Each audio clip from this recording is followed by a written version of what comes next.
Hey, hey, hey, it's the men's call. All right. It is so good to see you. Guys, thank you. I know how busy you are. The next 30 minutes, I really look forward to talking with you and sharing with you. Tonight, I want to talk to you about money. Money. And, the Bible says money answereth all things. Did you know the Bible says more about money than any other subject? It talks about the stewardship of it. It talks about the making of money, which is work. It talks about the stewardship of money, the investing of money. It also talks about generosity. And so money is a part of every one of our lives. I had somebody tell me tonight, your jacket looks like money. And I said, thank you. Yeah. And so you guys look like money tonight. It's so great to see you. Guys are on here from all over the place. Oh my goodness gracious, it's so great. Hey, money is so incredibly important. Can I tell you that Americans tend to score poorly on financial literacy tests? And it's not their entire fault. Our school systems don't generally require personal finances in school. They don't talk to you about how to make money, how to save money, how to give money, how to invest money. They just teach us to learn enough so that we can spend most of our lives working for somebody else's dream.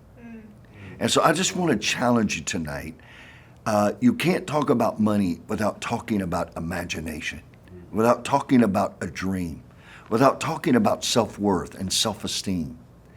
Do you feel like you're worthy? Do you feel like you deserve to be blessed and highly favored? Do you feel like that if money came to you, you would know what to do with it? See, most people waste their lives instead of investing their lives. So, I don't know, probably 15 or 20 years ago, a lot of you guys on here probably read the book too, Robert Kiyosaki. I'm not promoting him. I just want tonight to show you a real quick video of why he wrote the book Rich Dad, Poor Dad. And so I'm not going to take his thunder. I want to do this, and then I just want to give you 10 ideas that I believe are going to help you and I be better with money so that we can absolutely get the most leverage out of what we do with our lives. Because everybody looks at money, but the real issue is time. It's what you do with your time and how much you think your time is worth. So let's watch this video together, and then I'm going to chat with you real quick. Charge. Do the rich people cringe and say, don't tell them that, Rob? Yes. Don't tell people what you know. Right. Keep them poor. So my father was the head of education, PhD, all that stuff. I go home and ask him, said, why don't we learn about money in school? And he looked at me and says, because the government doesn't let us teach that subject. The government tells us what we can teach and what we can't teach. And I thought that was strange. And I said, but aren't we going to school to learn about money? He says, no, your job is to get a job. I said, but you get a job to earn money. He goes, no, you're supposed to just get a job. And I went, no. Isn't the purpose of a job to earn money? He goes, you're correct. I said, so why don't I just learn about money? I can skip the job part, And he got flustered and he said, if you want to learn about money, why don't you ask your best friend's father about money? And I said, why? That's Mike. So why ask him? He says, because Mike's father is an entrepreneur. And I said, what are you? He says, I'm an employee. I'm a government employee. And I went, oh, what's the difference? He says, the difference is an entrepreneur must know about money, or they're no longer entrepreneurs. And he says an employee doesn't have to know anything about money because the government will take care of them, the company will take care of them. So I'm all confused. But I took my dad's advice and I trundled over to Mike's father's office and knocked on his door and I said, hey, I'm here, 9 years old. Teach me about money. He says, beat it, kid, But that's where the story of Rich Dad, Poor Dad started. And finally, through persistence, my rich dad started teaching me about money on one condition. And that condition was he would never pay me. He says, the moment I pay you, you think like an employee. He says, that's the trap. Entrepreneurs work for free. And now I'm 9 years old, my head's going cracking in half. He says, you never want a paycheck. You understand that, kid? I said, okay, I got it. And he says, well, how do I make money? He says, that's what entrepreneurs figure out. It's like, so how do I learn about money? So he would just break out a Monopoly game board. So I would work for free. I'd pick up cigarette butts, and he had hotels and restaurants, and I would clean and do menial tasks. And as I got older, I started getting into office work and marketing and accounting, and I was an apprentice basically, but I always worked for free. And he would teach me about money, but the way he taught me about money was playing Monopoly. And finally one day I got upset. I said, well, when are you going to teach me about money? He says, what do you think we're doing? We're playing Monopoly. He goes, no. What do you think we're doing? We're playing Monopoly. He says, what do you think we're doing? So I don't know. I'm teaching you about money. And then that's when, you have one green house. He says, there's many formulas for great success in money. There's thousands of them, but one of the best ones is found on the game of Monopoly. It still is today. 4 green houses, 1 red hotel. I said, what? He says, one of the greatest ways to acquire great wealth is playing Monopoly in real life. 4 green houses, 1 red hotel. Is that all there is? He goes, that's it. And he says, what do you think I'm doing? And I went, I don't know. So then he took me out and he showed me his green houses. And 10 years later, when I was 19, I was now in school in New York, and I come back to Hawaii, and Rich Dad had bought the biggest piece of land smack dab in the middle of Waikiki Beach. And when you go to Waikiki Beach today, you'll see the Hyatt Regency Hotel. That was his hotel. Just like the game of Monopoly. Just like the game of Monopoly. Acquired assets and they became bigger assets. He just kept what's called an assemblage, because that property wasn't that big at the time. So he had to buy out all the small guys. Because Waikiki was a little dirt water little town. So he'd buy out this shop owner and buy that shop owner. And it took him a while, but he finally assembled this large piece of property. And then he and Hyatt put up this giant hotel. It just sold for $800 million.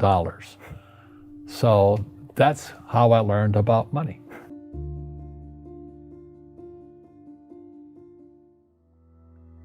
I've had financial crashes. I've had people stab me in the back, but they're all good because I grow from it. That's spirituality. Right. People who are afraid of making mistakes, like they teach in school, they don't ever grow.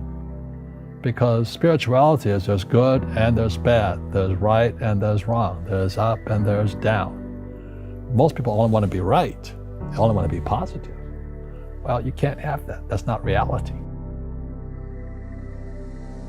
Well, I wasn't poor by most people's standards, but I came from a family with a poor attitude, if you know what I mean. Because rich, poor, middle class, poverty starts with a fundamental attitude. Poverty is passed on. It's taught in your families. And middle class is taught in families. And so the people right now who are sitting at home, who are struggling financially or worried about money or unhappy, they may be making a lot of money, but unhappy with what they're doing, it was probably taught to you. Your superego was taught, get a job, work hard, or you'll never be rich, or the rich are evil, or whatever. The school system will never teach you about money. The school system was designed to teach you to be an employee, which is important, or a doctor or a lawyer, a specialist, but never about money. And what most people lack is real business knowledge, like accounting, like debt, like taxes. You got to know that stuff, but they don't teach it in school to anybody. So, and then when people ask me, how did your rich dad learn this when your poor dad, a PhD, didn't? And the answer is very simply, my rich dad, who's my best friend's father, his father died when he was 13. So rich dad had this family business at 13 to run. So he had to drop out of school, which was his blessing. There's blessings, and sometimes the blessing doesn't look like a blessing, but it turned out to be a blessing. And then his teachers became his bookkeeper, his accountant, his attorney, his banker, his real estate agents. So he has what I call real teachers, not these fake teachers in school. You see, most teachers in school, they're out of ethics. They teach subjects they themselves don't practice. I asked the teacher, I said, I'm in my 3rd year of calculus now. It was called strength of materials. I said, am I ever going to use this stuff? He goes, no. I said, why do you teach it? He says, because I get paid. I said, do you ever use it? He goes, no. And that's why, you have to, in life, one of the things I suggest to people, you got to find a real teacher versus a fake teacher. And a fake teacher is somebody who doesn't do what they teach. And a real teacher is doing what they teach every day. So my accountants, my attorneys, they're in it every single day. That's how I learn, because every day I'm solving problems in my business. So I have accountants and attorneys and bankers and all these people on speed dial because I'm solving problems with my team. I see you giving this knowledge out, and Yeah. do the rich people cringe and say, don't tell them that, Rob? Yes. Don't tell people what you know. Right. Keep them poor. But unfortunately, the poor, as was in the Bible, I'm not real religious, the poor will always be amongst us because it starts up here. Right, it's that fear mentality. It's in their words, and the words become flesh. Again, I'm not really religious. I flunked out of Sunday school also. But when they say I can't afford it or I can't do that, they go down. They become what they say. My PhD dad, he says, what do you think I am, made of money? I can't afford that. And my rich dad would say, that's why he's poor. Poor people say, I can't afford it, I can't do that, I don't have time. Because it's an escape. It's an escape, you know what I mean? It's easy to say, I can't afford it. And your rich dad used to say what instead of, I can't afford it? How can I afford it? How can I do that? What would it take, or why should I do that? He says that a question opens the mind, a statement closes the mind. See, when you say, I can't afford it, your mind shuts down, and you become what you say. Rugby is a team sport, but so is soccer. The rules are different. And other people are golfers. They play by themselves. And so everybody's different. So my game financially is business, number one. Second is real estate. So what I say to young people is, you find your game. So there are so many challenging statements in that video. And I think it builds a little bit of tension because we all have beliefs about money. We all have feelings about money. We were raised in families that looked at family and looked at money in a certain way. I remember reading of a really wise pastor one day. His name was Billy Sunday. He said, make all you can, save all you can, give all you can, and enjoy life all you can. All my life I've heard about the 70-30 rule. Anytime you get money, the first thing you want to do is you want to tithe. Honor God first with the first fruits. This is a discipline. It's a spiritual discipline. Some of us have already wrestled that bear down. Some of us tonight are still wrestling that down. But I would just encourage you, consider it when you're taking notes tonight. The second thing, the 70-30, the next 10% is I should save 10%. We as Americans don't save. Our dollars leave our fingers before they get to us. And what you're doing is you're actually giving your future away. They told me the other day that the generation that is right now will never own their own home. It's why you see so many apartments being built right now. Because this generation will not give up what the generation prior gave up in order to save to have a home. I will choose pleasure over prosperity. Wow. I will choose right now over the future. So I just encourage you to save it. 10% of it, have fun. Go have fun. but get yourself on a budget. By the way, let me put a warning label on this talk right now. I am not a financial counselor. So don't think I'm trying to give you financial advice tonight in the way of what you should do with your money. I'm just giving you some ideas that maybe people that have money think so differently about it. They look at it as a tool, not as something that makes them more important. They look at it as a tool in the hands of a wise student. Now, live on 70%. That means I'm going to pay my rent. It means I'm going to pay my car payment, my house payment, life. But here's what I would tell you. The first thing I would encourage you to do on big ideas, I'm going to give you 10 really quick, okay? Number one, you have to earn more than you spend. You have to earn more than you spend. It's why most people that I know right now not only work a job, but they're starting their own business. They're finding something that they love. And sometimes it's not even something that you love, but you love the end result of what helping others, encouraging others, and building others can bring into your life. Yeah. So I just want to encourage you tonight that if you're on that path, stay steady. Keep a mentor. At the end of the day, though, you have to earn more than you're spending in order to come out ahead. I want you to know that short-term loans and credit debt is okay, but be careful. Be careful of getting too used to debt. You rent money and you pay interest on it. So right now, that's what you're doing, is you're renting money. And I can tell you this, as a person, the wiser you get with your money, the more powerful you will be. I believe this, once you get your car paid off, you'll never want to go in debt for another one.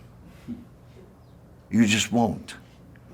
And so I know there are a lot of money managers that you can talk to. Dave Ramsey, you can get his books. Crown Financial is another one. If you're looking for somebody that will help you with your money, I just got to tell you, I was just really, really blessed that my daddy told me when I was 10 years old, if you want it, you're going to work for it. And whatever you do, son, don't spend everything you make, and honor God first. When my wife and I got married, I'm so grateful I never had to wrestle her down on whether we were going to give or not. Or she didn't have to wrestle me down. We had made a decision in our childhood that we were going to be tithers. I just encourage you to do this. I can tell you right now, I love you, and I know what I'm about to say, you'll agree with me. We live in a world right now that says if you want it, go get it right now. And there's no delayed gratification. And so there's this sense of entitlement that I should have it. Now, if we're really training our children, if we're really training those around us about money, the value of money, one of the most beautiful things my father ever taught me was I was getting ready to go, I mowed grass. I had 80 yards a week that I mowed. And I loved it early in my life, so I became a saver.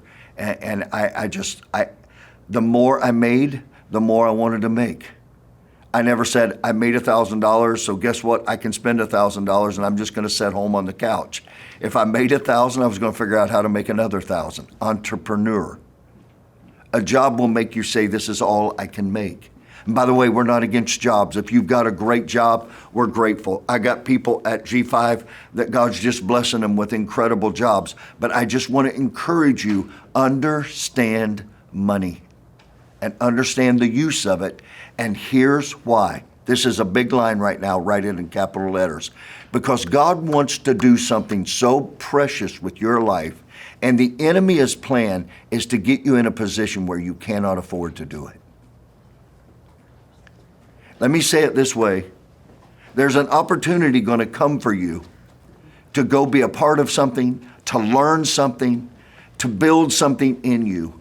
And I just want to encourage you right now, be careful that you don't spend today's blessing and lose tomorrow's bigger blessing. Don't do it. Put it away. Do you know that most Americans are 30 days away from bankruptcy? Do you know that most people retire at age 65 and do not have enough money? That's why you are like me. I go out at Denny's and I will see an older mom, a grandmother, somebody working. Now, some of them are working because they just want to work. They want to get out of the house. But some of them can't afford their life.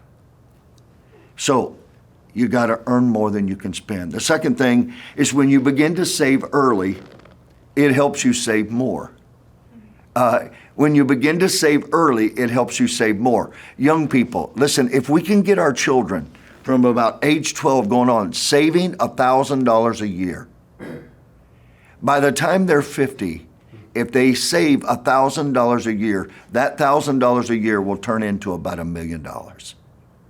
Understand money. Well, the love of money is the root of all evil. Well, money is the root of all evil. No, the love of money is the root of all evil.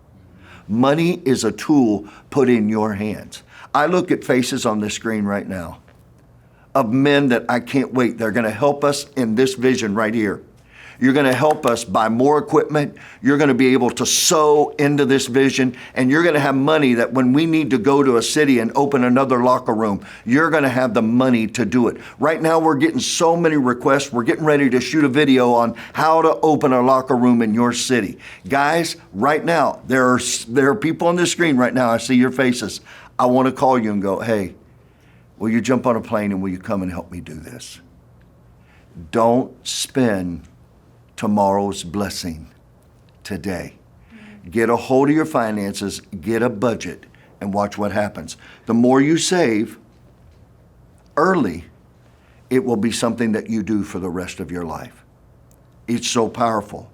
Learn the discipline of saving. And whatever you do, don't touch it. Look, I'm so grateful for insurance. I have friends of mine that they sell insurance. My father was killed in a house fire, and they gave me part of the check. I took it and gave it to a little friend of mine in Texas that I'm so grateful for. He treated my money like it was his money. By the way, this is a big point for some of you all. I knew in my life I was never going to be able to be a financial guru. So I started looking for somebody that would help me with my finances so that I could stay focused on what I was called to do. So while you're making it, just because you make it doesn't mean you're supposed to spend it. I just want to encourage you right now to begin to save it. And you'll begin to start to understand something about compounding interest. It's the most amazing thing in the world. Money doubles every 7 years, in really good times every 5 years, and in other times every 3 years. Here's what I can tell you. I want to tell you about my father and the insurance money. The day I wanted to buy a house, I called my financial guy and he said, wherever you want to live, here you go. Money. Don't spend your future blessing today. Delayed gratification. Put away money for retirement. Put away money for a house. Put it away for an emergency fund. Do whatever you have to do, but just be really smart. And I just want to beg you right now, don't think you are a financial guru and that you can just do it on your own, because you won't. The third thing, higher returns mean higher risk. The higher the reward means higher risk. Now you got to have the stomach for this. So when I was younger, I had stomach for high risk. I was just like, yeah. And honestly, I wanted to be so far ahead of it that when I got married, I wouldn't have to worry about it. And let me just say this to you, men, right now. The Bible says that some pretend to have everything and have nothing. And some pretend to have nothing and they have everything. It's kind of like an iceberg. If you ever see an iceberg, there's way more beneath the water than you can see above the water. So just be around people who understand the risk of making investments. And that's the extra money. And I just want to say to you, really practical, just a pastor's advice. If you're going to invest and you cannot lose it, don't invest it. Almost every time you invest it, you got to say, I stand a real chance to lose this. Now, the smarter you get, the more wiser you get, you'll do what most people do, and that is they spread their money out into many different stocks so that if one takes a hit, they don't get hurt. But I will tell you, these people are very smart. I'm so busy, I'm so distracted, I have to be really careful. But I do have a gut inside of me that says I've got to steward what God's given me, right? So here's what I can tell you. When most people are going in, all the big money is already left. Timing is everything. So during this time that we're in right now, where the stock market is so messed up and inflation is where it is, just be wise. I'm not trying to be political tonight. What I'm telling you is guard your heart, guard your home, and guard your nest egg. Just guard it and have really smart people around you. The fourth thing is diversification is your friend. Diversification is your friend. I can tell you, be really, really careful about putting all your eggs in one basket. I had a friend of mine, he owned the world's largest airplane company, and I asked him one day, I said, what do you do with your money? He said, well, Tim, I bet on my own nose. So listen, I know you've heard, don't put all your eggs in one basket. I put my eggs in one basket, but I guard it. But I bet on what I know. I know a lot of men that love gambling. And isn't it amazing that the people that own casinos say they can't afford to gamble? That will tell you the difference in the attitude about money. I'm not trying to be judgmental. I'm talking about being wise as a serpent and harmless as a dove. So as you begin to move, understand that putting all your investment money in one place is probably not a great idea. There are tax issues. There are all kinds of issues. Just educate yourself, men, as you begin to make money on how to steward money. Are you with me? The fifth thing is protect yourself against scam artists. If it sounds too good to be true, it probably is too good to be true. Identity theft is a real problem in our world, and financial services in that sector, it's huge. So you've got to make sure that you review your monthly statements, your checking, your charges, if you don't recognize it quickly. Now, we're blessed now because we live in a day and age right now. My wife and I, my family, we travel a lot. And you have no idea, some days I'll be in 3 cities in the same day, and all of a sudden the credit card company will call me and go, where are you? Your credit card has been charged in all these states. Where are you? And what they're doing is protecting me against fraud. And I said, you know what? I'm sorry, I should have let you know. But it is amazing now because do you realize that credit card companies, do you realize that Facebook, do you understand that all these marketers now follow your buying habits so strongly? It's amazing what's going on. You say, Tim, does this really matter? Yeah, I would tell you that every man on this call right now, it matters more than you know. Because you've got a calling, you've got a vision, you've got a purpose. And if you don't, that's going to be a different men's call. But I want you to have it because when you understand the purpose of your life, then you'll understand the purpose of the money that you make. There are some of you on this call tonight, listen to me right now, that God has gifted you on how to make money to finance His kingdom, to finance this end time harvest. How great would it be that God would bless me to the point that not only could I bless others, but I could be a part of investing in the greatest mission in all the world, and that's people. So I just encourage you right now, if you spend any time with me at all, I'm going to start challenging you on your vision, on your dream, on your calling, on your gifting. Do you understand it? But here's what I want to tell you. I want you to protect yourself against the scam people that are out there that would come and take your money from you. The sixth thing, insure yourself against rainy days. I think all of us know we've been through financial different times, haven't we? Yeah, it's been crazy. And some of you are still recovering from it. And so I just want to encourage you, as Americans, when you look at the national average, we tend to underinsure ourselves. So I just want to encourage you. I had a bunch of really wise men around me when I was in my 20s that came to me when I was 20 and said, hey, we want you right now to get the insurance you need on your life. I'm like, insurance? I don't even know how to insurance. I got energy.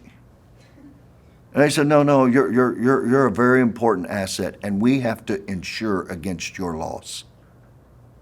Well, it was uncomfortable. Who wants to talk about that? But I am so grateful that these men who were 30, 40, 50 years older than me said, no, you're going to do this right now. I was so grateful I was a student. I just want to ask you, men, tonight, have you insured yourself to the place that, God forbid anything ever happen, that your family won't suffer? I know. Eat, drink, and be merry. I'm not trying to be mean. I'm not trying to be dark. I'm not trying to be negative. I'm just telling you, be wise. Be wise. Understand how people with money, why they have it. By the way, you all been told they all took it from you. But that's not what happened. They work their guts out, most of them. Are there some scam artists? Yeah, but they pay their dues. I just want to encourage you, protect yourself. The seventh is I would encourage you to build this habit into your life. And I happen to do it in two areas. Number one, automatic savings. Just make sure you're putting it away. That 10%, hopefully you'll grow to 30%. Hopefully you'll start building your life where you budget yourself, where honestly, you'll tie 10% and you'll save 40 to 50%. Some of you can't even imagine that right now. Start putting it away and do it on automatic. If you wait to have the discipline to take it out, you're probably not going to do it because there's a million and one shiny little things trying to get your attention right now. Be willing to put off now for later. Number 8, minimize your debt load. Debt isn't always a bad thing.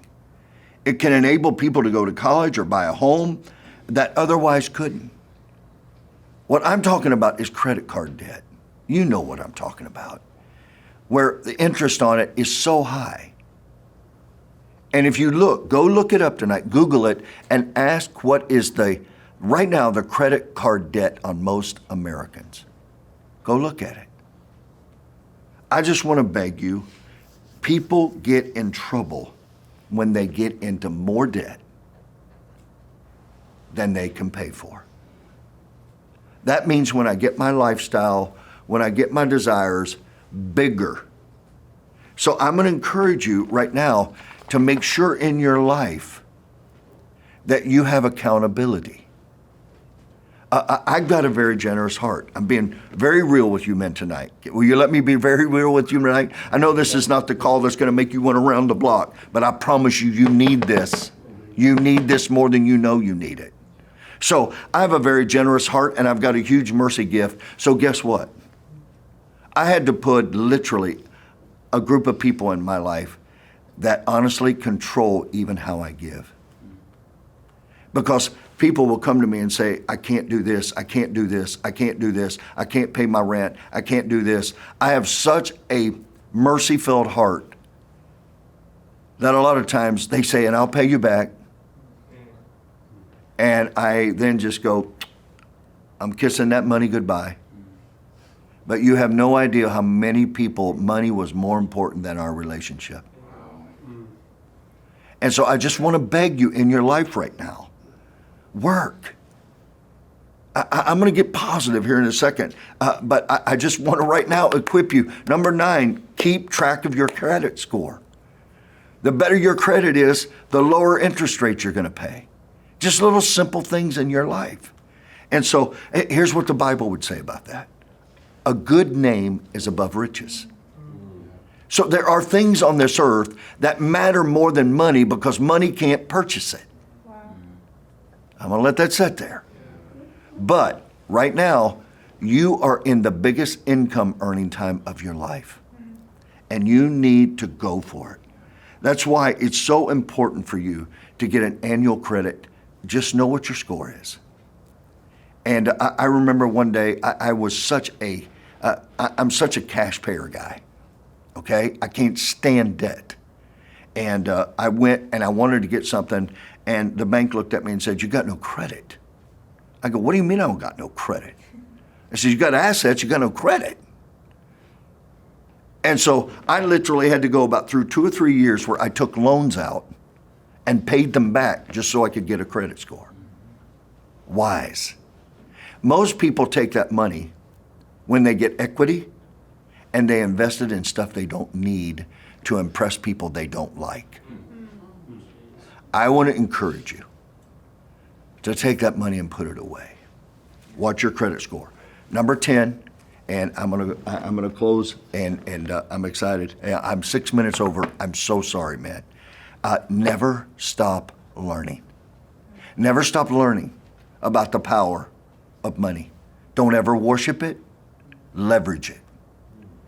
Don't ever bow down to it, but learn the power of money. Here's why tonight I want to beg you, be entrepreneurial. Start to think about your life as an entrepreneur. Don't ever take the comfortability of a job and say, "Oh, I'm going to do." Hey, start thinking entrepreneur. It's why most Americans now have started their own home-based businesses. They're starting their own companies. They're doing what they do. Look, I coach a lot of people in a lot of different organizations, and this is not transactionary, but I just want to say to you guys, thank you for having big dreams and chasing those dreams and taking your time. Listen to me, please. Taking your time and making it as valuable as you most possibly can. When I was 18 years old, I would listen to all these guys, Zig Ziglar and Jim Rohn, and one day I had no idea I would be speaking with them all over the world. But they would say, "You need to learn how to plan your calendar out a year in advance." And I'd be like, "I'd just like to get through this week." But then all of a sudden, right now, can I tell you, in my life, I have 5-year commitments. It's amazing once you focus on what you are called to do. It's why it's so critical for you to know your value, man. It's so valuable. If I got ladies on this call tonight, it's so valuable for you to know your value. Because if you think you're only worth $12 an hour, you'll spend the rest of your life doing $12 an hour. If you start to understand that my time is valuable, my gift is valuable, my message is valuable, it will change everything in your life. So I just want to encourage you, man. Be strong. You may be saying, "Well, Tim, right now I'm in such a dark place. How do I get out?" One step at a time. Just one step at a time. One step at a time. And watch what happens in your life. I hope, men, I hope you have a great financial mentor in your life. I hope you have somebody in your life that you can say, "Hey, what should I do? Here's my 1-year goal. Here's my 6 months goal. Here's my 2-year goal. Here's my 5-year goal." It's so critical for you in your life. Do you know how many people I know that waste fortunes because they have no vision? Do you know how many people that are so gifted listening to me tonight, but your self-esteem will not allow you to leave the comfortable place to get into the place where your dream can become a reality and you can be a blessing to those around you? I just want to encourage you. Don't think small. At G5, you can go to our app. I'm in a 10-week series, right? In a 10-week series on we call them, what do we call them? Collection. My daughter just saved my day. A collection on faith. Last week I started talking about daring to imagine. So here's what I want to end with tonight, man. Imagine your checkbook being so full, your retirement's being full. Imagine your investments being full. If you don't imagine it, it's never going to happen. You've got to start seeing yourself, and I declare this over your life tonight, and I promise you, if you will stay open and learn, opportunity is going to come to you. And if you've got vision, you're going to hear it and step into it. Money. Money. It answers all things. It's a tool in your hand to make a massive difference in this world. I love you, man.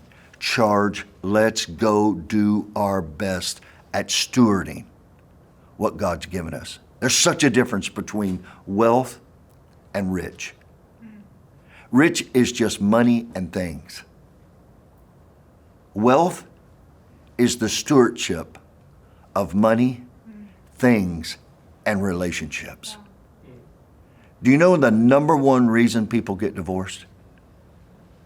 Financial pressure. And I just declare over your life that finances are no longer going to run your life. You're going to run finances, and you're going to leverage them. Charge, guys. Great being with you tonight. I love you. Boom.